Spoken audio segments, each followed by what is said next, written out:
Greg wants to know, Mick, I'm wondering if a great comedy spot is as rewarding to you as a great match. It's easier on the body, but does it feel as special? Yeah, I shouldn't, but it does. You could tell when we talked about Owen Hart and I stinking up arenas on purpose that I took a lot of pride in that. So I did sometimes really enjoy how that made me feel.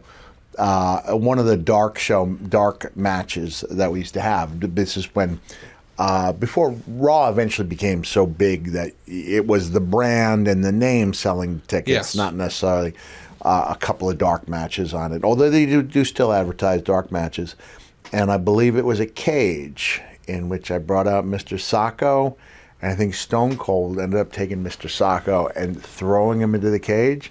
Mr. Socko came up with the color. So Oh, my God. that was a good spot. We did some fun stuff. We really enjoyed ourselves. Yeah, we really had a lot of fun a lot of the time, and they did find it almost as rewarding as having a great match. So since Mr. Socko had what we might call a virgin forehead, did you help him do the honors? I think it was like a packet. Okay. Yeah, there was no need to go there. Now, sometimes people think in wrestling there's a blood capsule, but we're not saying that. We're saying this may have come from a vendor stand. When this was not ketchup, I think I asked Richie Posner to put a little something together for me. For purposes of my story, it's just right off the hot dog. Right off the hot dog. Yeah, for purposes of the story, exactly. But I remember being a fan and believing that wrestlers went under the ring for a bottle of ketchup.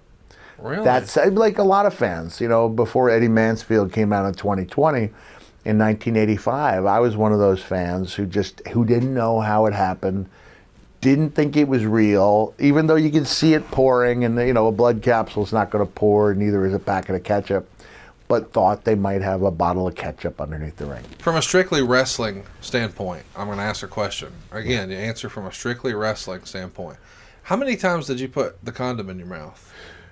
I tried it once and against Bart Gunn, and it went awry. How so? I think it was actually in my fingers for the mandible claw, and it broke too early, and got all over my arm, and they never explained why I had red liquid all over, and it stained. It didn't look like blood. It stained. It looked weird, and it was all over me, and that was the last time they did that. Gotcha.